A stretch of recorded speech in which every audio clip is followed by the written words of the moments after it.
The Mississippi sun beat down on Graceland, heavy and humid even in the early morning. Lily Jensen, new to her job as one of Graceland's many gardeners, wiped sweat from her brow with a gloved hand. She loved the heat, loved the smell of damp earth and blooming magnolias. This place, with its sprawling lawns and vibrant flower beds, felt like a living, breathing painting. She'd landed the job almost by accident, a quiet girl from a small town with a surprising knack for making things grow. Her current assignment was the azalea bushes near the back of the property, a thick, vibrant explosion of pinks and purples. They were notoriously fussy, needing just the right amount of water and careful pruning. Lily hummed a tune she'd heard on the radio that morning, a catchy rock and roll number, as she snipped away dead leaves. She liked the rhythm of the work, the way her hands knew what to do. Without much thought, it gave her mind space to wander. Suddenly, a rustle from deeper within the azaleas made her freeze. It wasn't the wind, and it wasn't one of the other gardeners. This was too deliberate, too close. Her heart gave a little thump. Graceland was a busy place, but this particular spot was usually deserted. Tour buses stuck to the front, and the staff had their own designated areas. She peered through the dense foliage, her eyes adjusting to the dappled light, and then she saw him.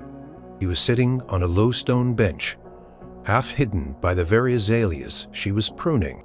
His dark hair, usually perfectly coiffed, with a little mussed. He wore simple dark pants and a casual shirt, not the flamboyant jumpsuits she'd seen in photos. His head was bowed and he was holding something, a small worn book, she thought. He looked tired and incredibly alone. Lily's breath hitched. There was no mistaking him. Even without the lights and the crowds, even in this quiet, unguarded moment, it was Elvis Presley the King, right there a few feet away from her. She had heard stories, of course, about how he sometimes sought out privacy in the vast gardens of his home. But to actually see him up close, not on a stage, not surrounded by bodyguards, was entirely different. He seemed fragile, almost ethereal, like a ghost in his own garden. Her first instinct was to back away, to pretend she hadn't seen him, to give him his privacy. But then, as if sensing her presence, he slowly lifted his head. His eyes, a startling blue, met hers. For a long moment, neither of them moved. Lily felt a blush creep up her neck. She was holding a pair of rusty pruning shears, covered in dirt. She probably looked a mess. He looked sad, deeply, profoundly sad. He didn't yell or scold her for intruding. He didn't even look annoyed. Instead, a faint, almost shy smile touched his lips. It was a smile that didn't quite reach his eyes. "Morning," he said, his voice a low rumble softer than she'd ever imagined it. It wasn't the booming voice of a performer. It was the voice of a man just waking up. Lily stammered. "Gee, good morning, Mr. Presley. I didn't realize anyone was back here." She gestured vaguely at the azaleas. "Just doing my job, sir," he chuckled, a dry, quiet sound. Closed the book he was holding. It was a Bible. She noticed now its cover worn smooth. Nice name. Suits the garden. He didn't say anything else, just watched her with those intense blue eyes. It wasn't a demanding stare or an arrogant one. It was curious, perhaps a little vulnerable. Lily felt a strange pull, a sense of something unspoken hanging between them. She wasn't a fan in the shrieking sense, but she respected his music and his fame. Yet here he was, just a man in his garden. "I should probably get back to work," Lily said, feeling awkward but also strangely reluctant to leave. "Don't let me stop you," he said, and there was a hint of something in his voice. Not dismissal, but almost an invitation to stay. He leaned back against the stone, looking out at the vast green expanse of his property. "It's peaceful out here, isn't it?" Lily nodded, lowering her shears. "It really is. You can almost forget the world exists." He looked at her again, and this time his smile reached his eyes. It was a fleeting flicker of warmth, like a sunbeam breaking through clouds. "Almost?" he echoed softly. She didn't know what else to say. Her mind was a whirl. She, Lily Jensen, was having a casual conversation with Elvis Presley. This wasn't supposed to happen. She was just the gardener. He was everything. "Well," she said, finally breaking the spell, "I'll just continue over here then." She pointed to a patch of particularly overgrown azaleas a little further down the path. It was a clear signal she wasn't going to hover, that she respected his space. He gave a small nod. "You do that, Lily." As she moved away, shears in hand, Lily couldn't help but glance back. He was still sitting there, watching her for a moment before his gaze drifted back to the garden, to the Bible, resting on his lap. He looked like a king, yes, but a king exiled from his own kingdom, finding solace in the quiet green corners of his estate. The experience left a lingering warmth in Lily's chest, a mix of surprise and a strange quiet understanding. She had expected a legend, maybe even a larger-than-life character. Instead, she'd found a man searching for peace in the shade of the azaleas. And for some reason, he had spoken to her, the new gardener, as if she were an old friend. It was a secret shared moment, and Lily knew deep down that it was something truly special. Lily couldn't shake the encounter from her mind. For the rest of the day, as she pulled weeds and watered thirsty roses, her thoughts kept drifting back to Elvis. Not Elvis Presley, the king, but Elvis, the man in the garden. His quiet voice, the sadness in his eyes, the gentle way he'd said her name. It was so different from the roaring crowds and flashing lights she imagined his life to be. The next morning, Lily found herself drawn back to the azalea patch. It wasn't her assigned area for the day, but she told herself she needed to double-check her pruning from yesterday. Her heart gave a hopeful flutter as she approached, half expecting, half dreading to see him there again. The bench was empty. A small wave of disappointment washed over her. She told herself it was silly. He was a busy man. He had a million things to do, important people to see. Why would he be sitting in the same spot waiting for a gardener? She spent the next few days working diligently, keeping an eye out, but never seeing him. The other gardeners gossiped about the tours, about Mrs. Presley, about the comings and goings of famous musicians. Lily listened, but her thoughts were elsewhere. She found herself wishing for the quiet solitude of that first encounter again. Then one afternoon, as she was tending to a rosebush near the famous music room, she heard the faint strum of a guitar. It was a soft, melancholic melody, not the usual upbeat rock and roll.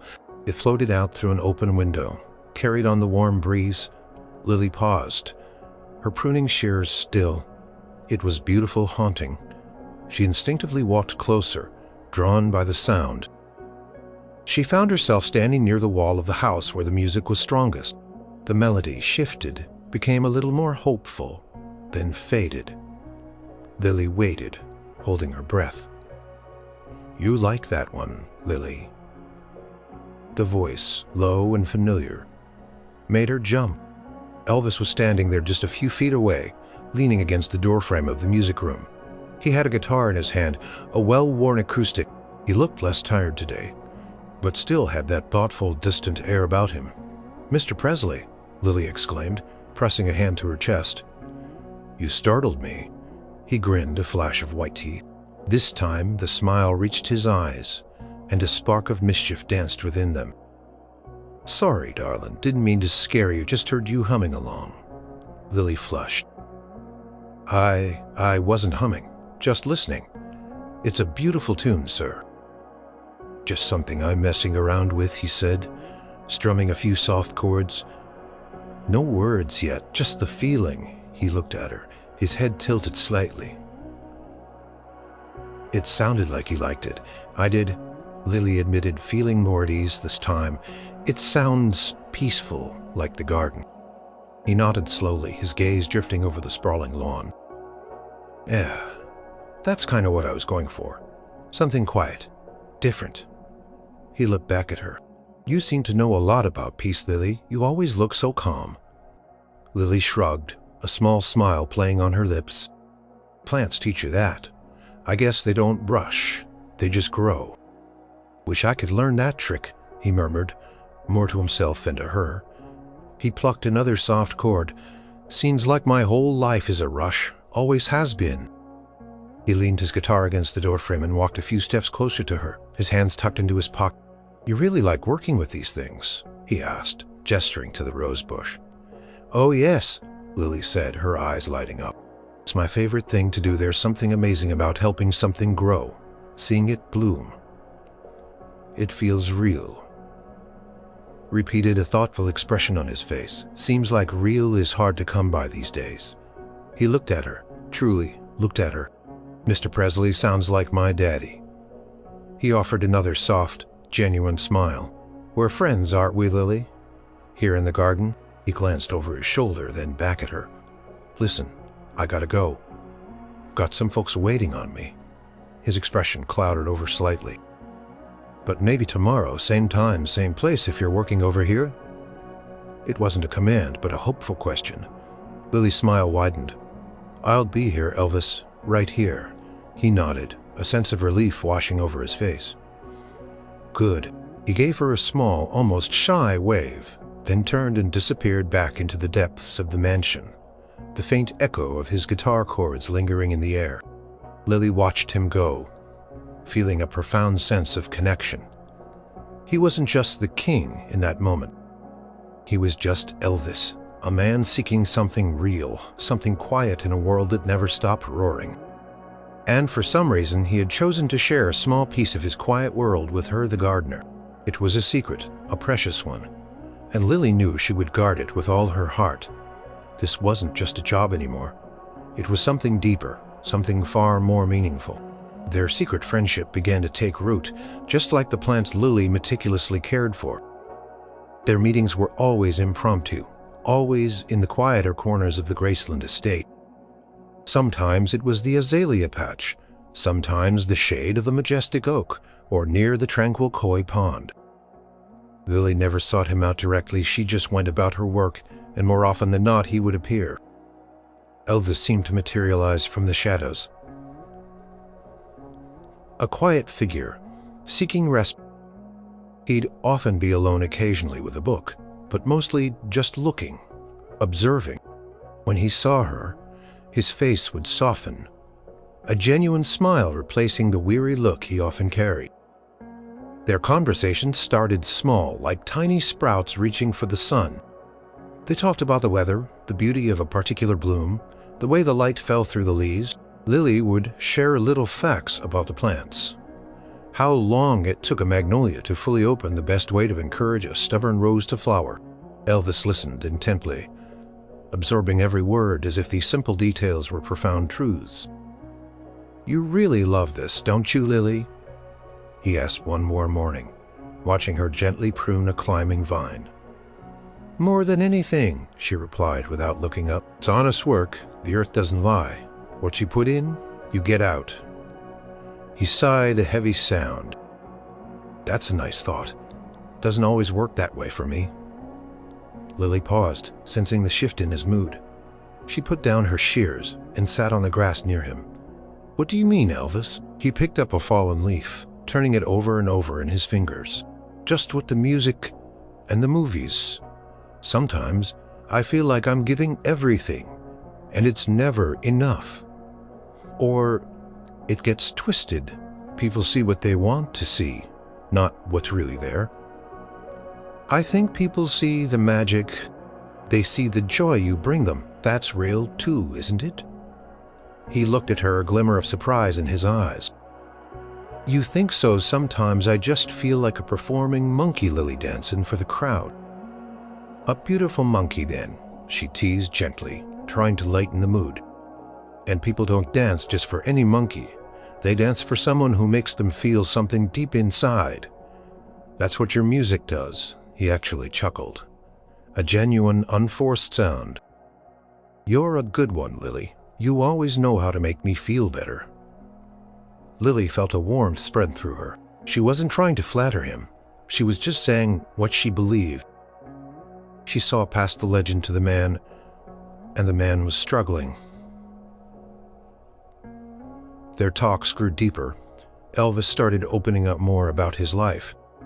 The loneliness of fame, the constant demands on his time and energy, the people who only wanted something from him. He spoke of missing his mother, the pressure to always be Elvis, the fear of losing himself entirely. Lily listened, her heart aching for him. She didn't offer grand advice, she just offered a quiet, unwavering presence. She understood that sometimes all a person needed was someone to truly hear them. One afternoon, Lily brought him a small gift. It was a single perfect gardenia, still dewy from the morning, wrapped in a damp cloth. "It just bloomed this morning," she explained, holding it out. "It reminded me of the purity in your voice." Elvis took the flower, his large hands carefully cupping the delicate petals. He brought it to his nose, inhaling deeply. A look of genuine pleasure, almost childlike wonder, crossed his face. "It's beautiful, Lily, thank you. Nobody ever brings me flowers." "Well, you've got plenty of them already," she joked. But she knew what he meant. He received bouquets, sure, but not a single heartfelt bloom. Put the gardenia in the breast pocket of his shirt, near his heart. "I'll keep it there all day," he promised. Lily also started to share little pieces of her own life. Her simple upbringing, her love for the quiet beauty of the world. Why she chose to be a gardener, instead of pursuing something more glamorous. She told him about her grandmother who taught her everything about plants, and how her grandmother always said that even the smallest seed held the promise of immense beauty. "Sounds like a smart woman, your grandma," Elvis commented, leaning back against the trunk of an old oak. "My mama was like that. Always found the good in things." It was in these moments, under the dappled sunlight, surrounded by the natural world, that Elvis seemed most at peace. He would often close his eyes, listening to the birds, feeling the breeze. The tension would visibly drain from his shoulders. He was no longer the king of rock and roll. He was just Elvis, a man seeking solace. "This is my sanctuary, Lily," he confessed one day, gesturing around the sprawling garden. "And you make it feel even more like home." Lily felt a blush warm her cheeks. "It's a beautiful sanctuary, Elvis, and it's an honor to help care for it." He smiled, a deep, genuine smile that lit up his blue eyes. "No, Lily, the honor's all mine. Having you here, it's like a breath of fresh air, a secret kind of peace." Their conversations were a balm to his soul and to hers. She found herself looking forward to their quiet moments more than anything else. She knew how rare this was, how precious. A gardener and a king, finding common ground in the simple, honest beauty of a garden. Their friendship growing stronger with each passing day, like roots intertwining deep beneath the earth. The days turned into weeks, and the weeks into months. Lily's friendship with Elvis became a steady, comforting rhythm in her life. She learned to anticipate his moods, to know when he needed to talk and when he simply needed quiet companionship. She saw the true weight of his fame, the heavy crown he carried, not just the sparkle. One particularly muggy afternoon, Lily found Elvis by the pool, though he wasn't swimming. He was just sitting on the edge, staring at his reflection in the still water. His shoulders were slumped and he looked utterly dejected. He didn't even acknowledge her until she was right beside him, gently tending to a wilting hibiscus plant. "Hey, Elvis," she said softly, not wanting to startle him. He barely moved. "Hey, Lily." His voice was flat, devoid of its usual warmth. "Everything all right?" she asked, knowing full well it wasn't. He sighed, running a hand through his dark hair. "Nah, not really. Just tired. So tired of it all." Lily stopped working. She sat down on the edge of the pool deck, a respectful distance from him. "What's weighing on you today?" He turned his head slowly, his blue eyes bloodshot. "Everything. It feels like the coal. He's pushing me for another tour, another movie. The fans, they want more, always more. I can't breathe, Lily. I feel like I'm drowning." He put his face in his hands, his broad shoulders shaking slightly. Lily's heart ached for him. She'd heard snippets of the pressure he was under, but to see him so raw, so utterly broken was devastating. "They just don't understand," he muffled into his hands. "They see Elvis, the showman, the legend. They don't see the man who just wants a little peace, who misses his mama, who just wants to play the guitar for himself sometimes, not for millions. Lily waited, letting him vent. She knew he wasn't looking for answers, just an ear. When he finally looked up, his eyes were glistening. I feel trapped, Lily. Trapped in this house. Trapped by my own name. Every move I make, every word I say, it's scrutinized. I can't go anywhere. I can't just be. He gestured vaguely at the vast estate, the high walls, the security cameras. This place, it's a castle, sure, but sometimes it feels like a prison. I understand, Lily said quietly. It must be incredibly lonely, even with so many people around. He nodded, a flicker of surprise in his eyes. You do understand, don't you? Most people just tell me how lucky I am, how I've got it all. They don't see the price.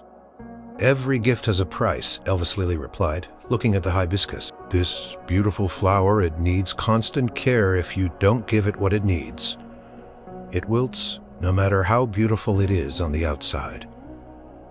He looked at the flower, then back at her. So what do I need, Lily?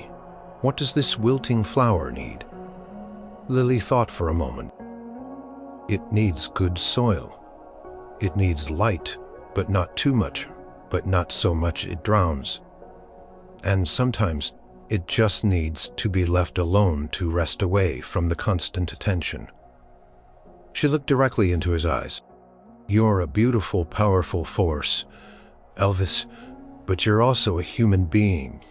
You need time to rest, time to be in good soil, time away from the harsh light. You need to nourish yourself, not just perform and eat. It's not that easy. Everyone depends on me, my family, my friends, all the people who work for me, the fans. And who takes care of you, Elvis? Lily asked gently. Who's making sure you have good soil? He was quiet for a long time, staring out at the reflection of the sky in the pool. Nobody, I guess, he admitted, his voice barely a whisper. Not really, not in the way you mean. Lily reached out, hesitated, then gently put a hand on his arm. His muscles were tense under her fingers. Then you have to do it yourself, Elvis. Even a king needs to take care of his own garden. Find those quiet spots, find the things that nourish you, even if it's just for a few minutes a day.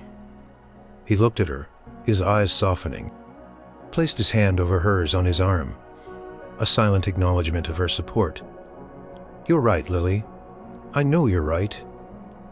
He didn't suddenly cheer up. The weight of the world wouldn't lift in a single conversation, but something shifted. A little crack of understanding opened a tiny seed of possibility. He had spoken his deepest fears, and she had listened, truly listened, without judgment or demands. She had offered him not solutions, but a mirror and a reminder that even the king needed to care for his own spirit. As the sun began to dip lower, casting long shadows across the pool, Elvis finally stood up. He squeezed her hand before letting go. Thank you, Lily, for everything. Lily smiled, a deep, genuine smile. He walked away, a little less burdened than before, leaving Lily by the pool, tending to her wilting hibiscus, knowing that she had offered a small measure of comfort to a man who carried the weight of the world on his famous shoulders. After that raw conversation by the pool, a new layer of intimacy settled between Lily and Elvis. He felt more comfortable, sharing his vulnerabilities, and Lily in turn began to open up more about her own quiet life. Their friendship became a true refuge for both of them. One afternoon, Elvis found Lily meticulously repotting a collection of herbs, basil, rosemary, thyme, in the small sun-drenched greenhouse near the back of the property. The air was warm and fragrant. He leaned against the doorway, just watching her for a while, the soft sounds of earth being scooped in pots gently tapped, filling the air. Smells good in here, he finally said, stepping inside. Like home, Lily smiled, wiping a smudge of dirt from her cheek. It's my favorite spot. All these little lives waiting to grow. He picked up a sprig of rosemary, rubbing it between his fingers, inhaling its sharp, woody scent. You always talk about plants like they're people, Lily. They are in a way, she said, looking at a small basil seedling. They need care, attention, the right environment. They have their own struggles, their own ways of thriving. She paused, then looked at him. You know, I wanted to be a teacher once. Elvis raised an eyebrow. A teacher? Really? Lily nodded, a wistful look in her eyes. Yeah, English literature. I loved stories, loved the way words could build whole worlds. But things happened. My family needed me, and then I found gardening. And it was a different kind of story. A Livy shrugged. It felt right. Sometimes on rainy days when I'm reading a good book, but mostly, no. This work. It's honest, it grounds me. It feels like I'm making a small difference in the world. One bloom at a time. She looked around the greenhouse. And it's quiet. My mind can breathe here. Quiet. I know what you mean sometimes. I wish I could trade places with you for a day. Just plant things, watch them grow, not worry about anything else. It's not always easy, Lily admitted. Sometimes the pests come, or the weather turns bad, or a plant just won't take. But then you keep trying, you learn. Sounds a lot like life, Elvis murmured. He walked over to a small cactus, poking its spiky skin gently. You ever feel like you're just trying to survive through all the thorns? Sometimes, Lily confessed, especially when things get tough. But even a cactus blooms, you know, with the right care and enough time. He looked at her, a genuine smile forming. You're full of wisdom, Lily Jensen. You make me think about things differently. Lily felt a warmth spread through her. To know she could offer him something meaningful beyond just listening was incredibly fulfilling. They often just sat in comfortable silence. The quiet, a profound comfort in a world of constant noise. For Elvis, he would watch her work, sometimes offering to help with a simple task like carrying a bag of soil or watering a row of seedlings. He moved with a surprising gentleness, his famous hands usually wrapped around a microphone or a guitar, now carefully cradling a fragile pot. One evening, as the sun dipped below the horizon, painting the sky in fiery oranges and purples, Elvis was sitting on the grass near Lily, who was deadheading some petunias. You ever think about what happens after all this? He asked, his voice low and contemplative. Lily looked up at the stunning sunset. After what? Elvis, after a good day's work. After everything, he clarified, waving a hand vaguely at the house, the fame, the endless demands. When the music stops and the lights go out, what's left? Lily thought for a moment. The roots, Elvis, what's left are the roots you've put down, the connections you've made, the love you've given and received that lasts. She picked a faded petunia and held it up. This flower will wilt, but its seeds will remain, and they'll grow new flowers next year. Your music, the joy you've given millions, that's like seeds, isn't it? It'll keep growing in people's hearts long after you're gone. He was silent for a long time, watching the last sliver of sun disappear. Seeds, he repeated, a thoughtful expression on his face. I like that, Lily. I really do. Their friendship wasn't about the bright lights or the roar of the crowd. It was about the quiet, honest moments in the garden, sharing burdens and hopes, finding solace in each other's presence. It was about deep roots and lasting connections, blooming in the most unexpected of places. And in the heart of Graceland, a gardener and a king found a rare, beautiful piece of shared peace. The conversations with Lily, particularly the one about finding his good soil, seemed to spark something in Elvis, a faint flicker of hope, a yearning for something beyond the relentless grind of his public life. He started seeking out their secret meetings more often, not just for solace, but for inspiration. One crisp autumn morning, as Lily was raking leaves near the stables, Elvis appeared. A spring in his step that she hadn't seen in a long time. He held something in his hand. Lily, check this out, he said, his voice brimming with excitement. He held up a well-worn, leather-bound journal. Remember how you talked about finding things that nourish you, things that are real?" Lily nodded, intrigued. "Well," he continued, a wide grin spreading across his face, "I started writing again. Just thoughts, lyrics, even some poems. Stuff that just comes to me, not for a record, not for anyone else to hear, just for me." He opened a journal, showing her pages filled with his bold, sprawling handwriting. "It feels good, Lily. Like a part of me that was asleep is waking up." Lily's heart swelled with joy. "Elvis, that's wonderful. I knew you had it in you. That's your good soil right there." He chuckled. It's like planting seeds, just like you said. You never know what's going to grow." He hesitated, then looked at her earnestly. You think maybe I could show you some of it sometime? Just you." "I'd be honored, Elvis," she said, genuinely touched. "Whenever you're ready." He started to take her advice in other small ways, too. He'd bring a simple sketch pad and charcoal pencils to their meetings sometimes, trying his hand at drawing the trees or the birds. His drawings were surprisingly good, rough but full of life.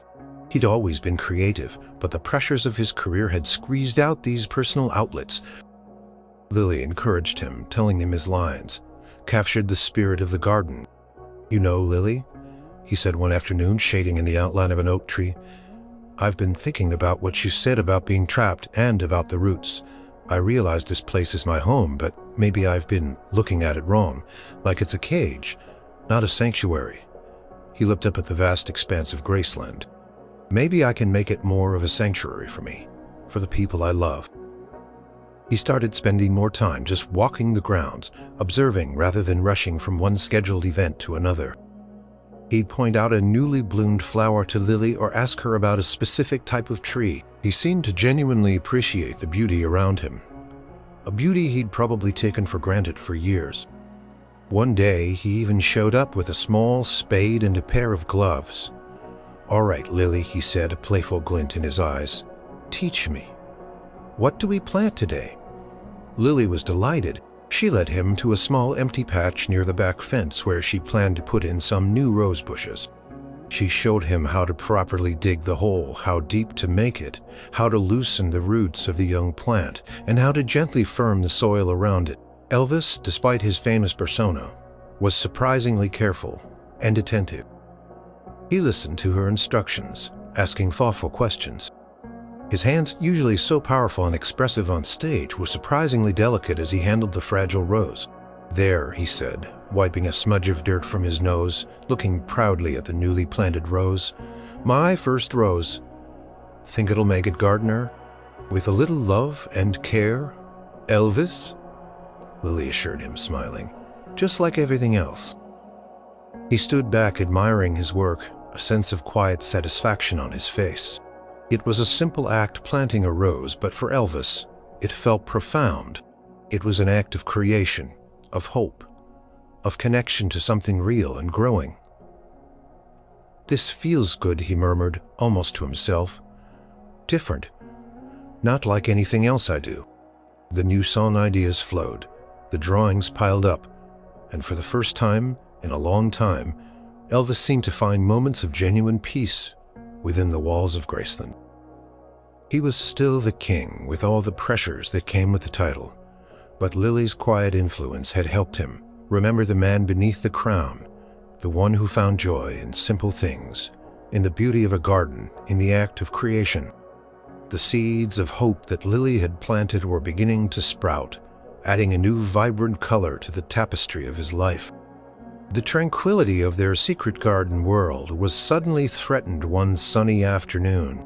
Lily was pruning the hedges near the mansion's main entrance, a high-traffic area, when she heard Elvis's familiar chuckle from behind a dense row of shrubs. He usually avoided this area during the day, so his presence here was unusual. "Lily, you won't believe what Vernon just said about the new cook's biscuits," Elvis whispered, emerging from the hedges, a wide grin on his face. He was clearly in a good mood, having found a moment to slip away from his current obligations. Lily's eyes widened. "Elvis, you shouldn't be out here. This isn't our usual spot." Before he could reply, A loud booming voice shattered the quiet. "Elvis, there you are, son. I've been looking all over for you." It was Colonel Tom Parker, his manager, his voice unmistakable. Colonel was a formidable presence, rarely seen, smiling, always focused on business. He was notorious for controlling Elvis's schedule and public image. With an iron fist, Lily instinctively froze. Elvis's grin vanished, instantly replaced by a look of alarm. He quickly tried to duck back behind the hedges, but it was too late. Colonel was already striding purposefully around the corner, followed by a couple of other men, probably a bodyguard and an assistant. "What are you doing out here, Elvis?" the colonel demanded. His eyes narrowed as he took in the scene. Elvis, slightly disheveled, standing just a few feet from Lily, who was holding pruning shears. His gaze lingered on Lily for a moment, a flicker of suspicion in his eyes, before snapping back to Elvis. "Just enjoying the fresh air," Colonel Elvis mumbled, trying to look casual. "Talking to Lily here about the new azaleas." He gestured vaguely at a patch of non-existent azaleas. Lily felt her heart pounding like a drum. She just stood there, shears in hand, trying to look as inconspicuous as possible, like just another gardener doing her job. She kept her gaze on the ground, acutely aware of the colonel's scrutiny. He was powerful, and if he caught even a whiff of their friendship, he could have her fired or worse. Restrict Elvis even further. The colonel's eyes darted the azalea's story. "Azaleas, son. We have a meeting with RCA in 15 minutes about the new single. This is hardly the time for gardening lessons." His voice was laced with irritation and thinly veiled possessiveness. "Just a minute, Colonel. I was just—" Elvis started to protest. "No, just a minute, Elvis. Time is money. Important people are waiting. Let's go." The colonel put a hand on Elvis's back, a firm, possessive gesture ushering him away. As Elvis was being pulled away, his eyes met Lily's for a fleeting second. There was a silent apology, a quick, almost imperceptible nod of reassurance, and a hint of frustration at being so controlled. Lily gave him the tiniest of smiles in return, hoping he understood she wasn't upset, just worried. Colonel led Elvis off, his booming voice fading, as they rounded the corner of the mansion. Lily stood there, trembling slightly, the shears still clutched in her hand. The air suddenly felt heavy, the cheerful sunlight seeming to dim. She knew how careful they had to be, but this was a stark reminder of the risks. The colonel was like a hawk, always circling, always watching. He controlled every aspect of Elvis's life, from his music to his public appearances, even who he could spend time with. A quiet, innocent friendship with a gardener would likely be seen as a distraction, a potential threat to his carefully constructed image of Elvis Presley, the global superstar. For the rest of the day, Lily felt a knot of anxiety in her stomach. Would the colonel say something to Elvis? Would he put a stop to their meetings? Would she lose the precious connect she had found? The next morning she was cautiously optimistic, but she couldn't shake the fear that their sanctuary had been breached. As she was trimming roses near the back fence, she heard a faint whistle. It was a familiar tune, the soft melody Elvis had played on his guitar weeks ago. Lily looked up. Elvis was standing by the back gate, half hidden by a large magnolia tree. He gave her a quick, almost imperceptible wink, then a thumbs up.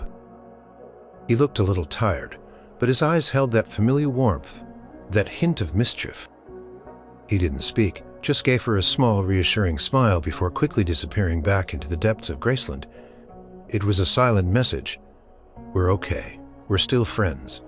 Our secret is safe. Lily let out a breath she didn't realize she'd been holding. Close call had been terrifying, but it also solidified something. It showed how much Elvis valued their friendship enough to risk the colonel's wrath. It was a testament to the depth of their bond, a bond that even the watchful eyes of the outside world couldn't break. Their roots were deeper than the surface. Close call with Colonel Parker served as a stark reminder of the fragile nature of their secret. For a while, Elvis was even more cautious, and their meetings became less frequent and even more discreet. Lily understood, but she missed their deep talks, the easy comfort they shared. Then came the news that rippled to Graceland like a shockwave. Elvis was not well. Rumors flew, exhaustion, stress, health issues. He retreated further into the mansion, canceling engagements, even avoiding his usual quiet spots in the garden. The air around Graceland felt heavy with concern. Lily continued her work, but her heart was heavy. She'd see fleeting glimpses of him, a shadowed figure in a window, a car speeding away for doctor's appointments, and he looked pale, drawn, his usual vibrant energy dimmed. One evening, as dusk was settling, casting long shadows over the grounds, Lily was finishing up her work, pruning some overgrown vines near a secluded side entrance to the mansion. She heard a faint cough, then a familiar voice, weak and raspy. "Lily, is that you?" She turned quickly. Elvis was standing in the doorway, looking gaunt, his eyes dull.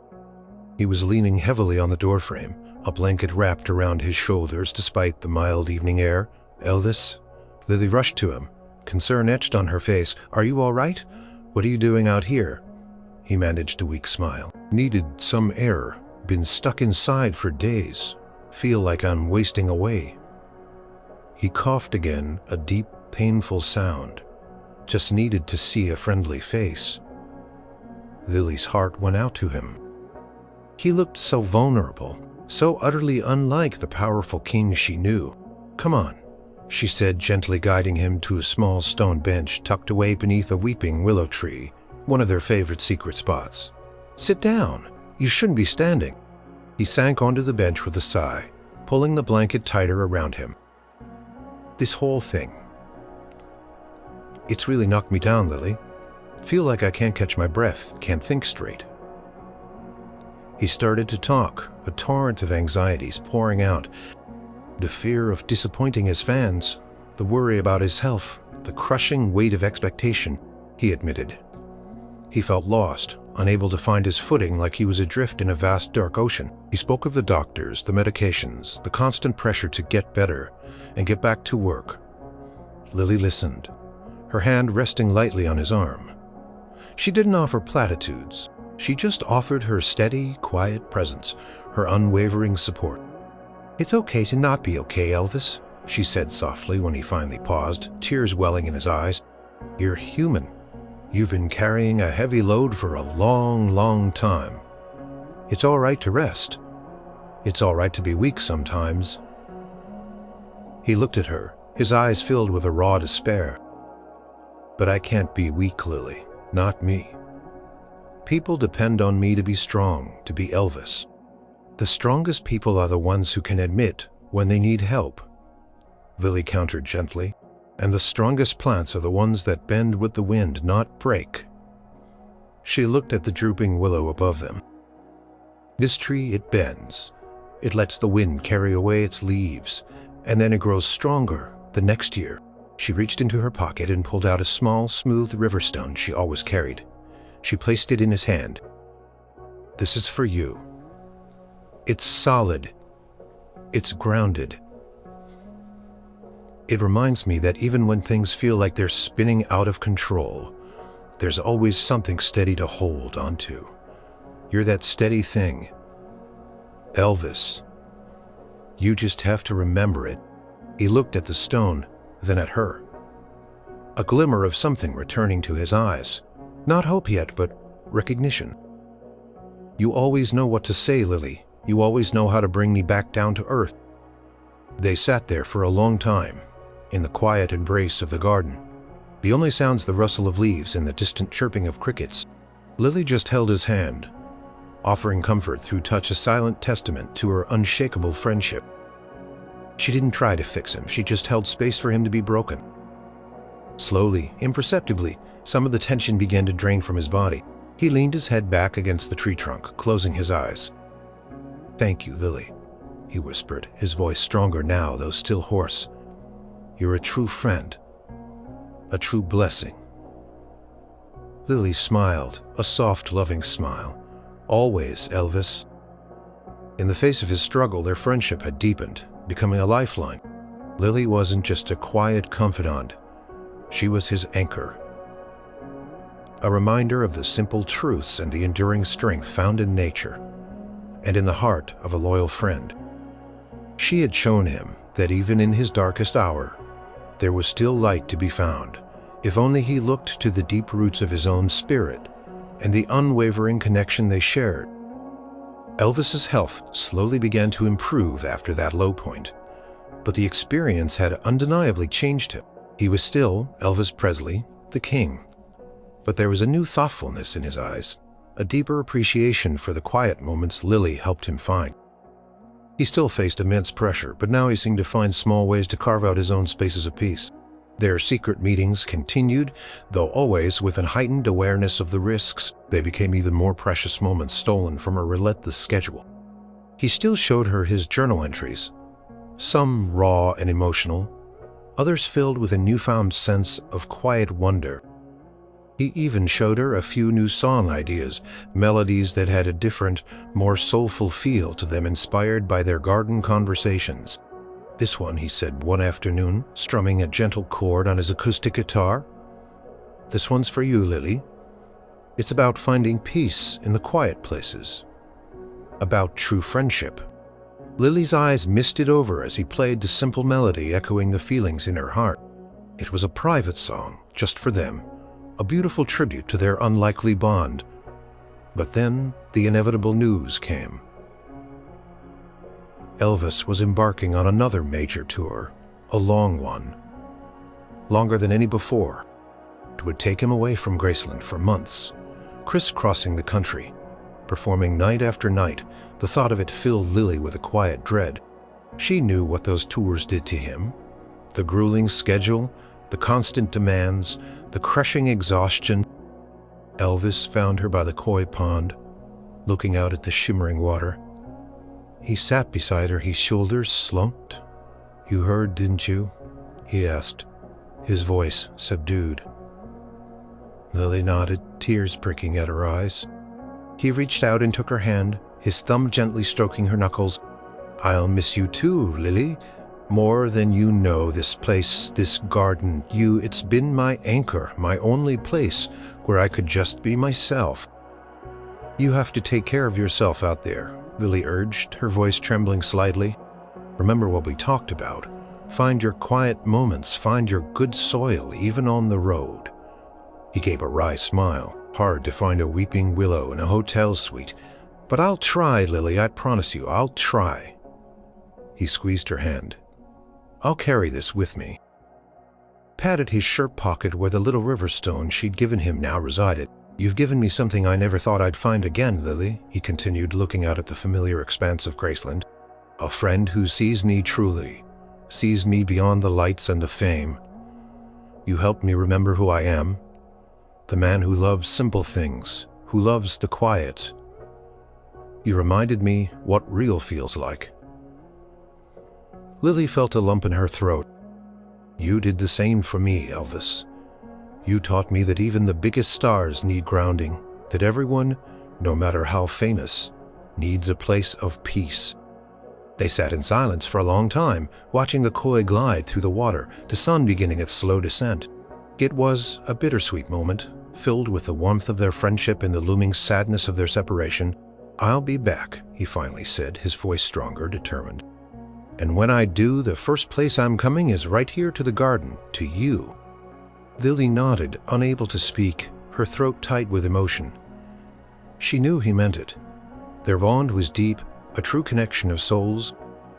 The next morning, the air at Graceland was thick with the usual commotion of a star preparing to leave for a tour. Limousines idled, bodyguards barked orders, luggage was loaded. Lily watched from a distance, her heart aching. She knew she couldn't go near him now, not with so many eyes watching. As his motorcade slowly pulled away from the mansion, Elvis, from the back seat of his limo, turned his head. His eyes scanned the grounds, searching. Lily, hidden behind a tall cluster of evergreens, saw his gaze briefly fall on her. He offered a small, almost imperceptible wave, a private farewell just for her. Lily raised her hand in return, a silent promise to keep their garden and their friendship blooming until he returned. The motorcade disappeared down the driveway, leaving Graceland quieter, emptier. The gardener, stood alone amidst the blossoming flowers, a solitary figure in the vast landscape, holding on to the precious secret memories of a friendship that had blossomed in the quiet corners of a king's home. The farewell was painful, but it was also a testament to the profound depth of a bond, forged in shared vulnerability and quiet understanding. The garden would wait, and so would Lily, for the king's return and the resumption of their deep, invaluable talks. Years passed. The calendar pages turned marked by tours, albums, and the relentless march of time. Elvis came and went from Graceland, his life a whirlwind of fame and demands. Their secret meetings became rarer snatched moments of peace amidst his increasingly complicated life. Lily noticed the changes in him, the weariness that never quite left his eyes, the subtle shifts in his demeanor. Yet whenever they did meet, that spark of recognition, that deep understanding, was always there, a constant in their ever-changing worlds. He still carried the Riverstone. He still asked about her truly, listened to her, finding a quiet respite in her grounded presence. Then came the day that stopped the world, August 16th, 1977. The news spread like wildfire, a collective gasp of disbelief and sorrow. Elvis Presley was gone. Lily was in the garden pruning roses when the news reached Graceland. The estate, usually bustling with staff, fell silent. The air crackled with grief. People cried openly. Fans began to gather. Lily felt a profound ache in her chest, a deep personal sorrow that transcended the public mourning. She walked through the familiar paths of the garden, the place where their friendship had blossomed, and tears finally streamed down her face. Not just for the king, but for Elvis, her friend, the man who sought solace in the azaleas, who shared his fears by the koi. The garden felt different now, imbued with his absence. Every tree, every flower, seemed to hold a memory. Here he had laughed. There he had confided. Over there he had strummed a quiet melody. Graceland had strummed a monument to his legacy. Lily remained, too, the gardener, her hands still tending to the living tapestry they both loved. She watched as fans came year after year, leaving flowers and tributes at the gate. Desperate to connect with the legend, they saw the symbol, the icon. But Lily saw more. She saw the quiet man who found peace in the rustle of leaves and the scent of blossoms. Decades later, Lily Jensen, her hands still strong and earth-stained, but now lined with age, continued to tend the gardens of Graceland. She was no longer the new gardener. She was part of the very fabric of the estate, a silent guardian of its living history. The azaleas still bloomed vibrant and defiant. The old oak still offered its shade, and Lily still felt Elvis's presence in every quiet corner, every sun-dappled path. She would often sit on the old stone bench, the one nestled within the azaleas where they first met. She'd close her eyes and remember his voice, the way his laughter sounded when he was truly happy, the vulnerability in his blue eyes. She remembered the simple gardenia, the riverstone, the shared silences, the deep talks about fame and fear and the search for real. Her friendship with Elvis had been a secret, a private treasure. No one else knew the depth of their connection, the profound impact they'd had on each other. And that was okay. It made it even more special. A sacred bond hidden within the very heart of the public legend. Sometimes a young tour guide or a new gardener would ask her, "Miss Lily, have you seen a lot of changes around here over the years?" Lily would just smile, a faraway look in her eyes. "Oh yes, dear, so many changes, but some things never change. The beauty of the earth for one, and the way a heart can find peace in the quietest of places." She'd glance at the azaleas, a knowing smile gracing her lips, and the strength of deep roots that lasts forever. She knew the real Graceland wasn't just the mansion or the music, was the living, breathing garden, a testament to beauty, growth, and the enduring power of a secret, heartwarming friendship that bloomed between a gardener and a king, forever imprinted on the soul of Graceland. Elvis the King lived on in his music, But Elvis the man lived on in Lily's heart, a lasting bloom in the garden of her memory, and that was the deepest, most beautiful secret of all.